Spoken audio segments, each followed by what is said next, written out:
I acknowledge that Christmas is supposed to feel joyful, but for many, grief changes the emotional landscape. It's a hard time of the year.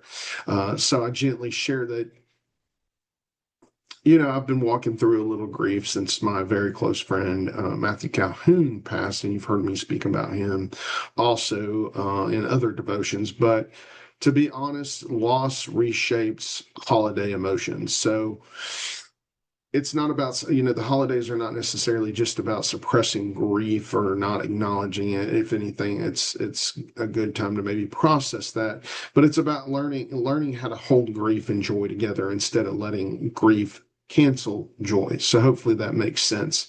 So I want to remind that Psalm 34:18 says, "The Lord is close to the brokenhearted and saves those who are crushed in spirit." So God does not distance himself from grief or even us when we're going through the grieving process. In fact, I would like to think that he draws closer to us and us closer to him. But grief does not disqualify us from experiencing God's goodness at Christmas. In other words, we acknowledge it, but we still see the good that's happening around us. Recently, last weekend here in December, I took my kids to Cherokee Caverns, which is located near where we live in Knoxville, Tennessee.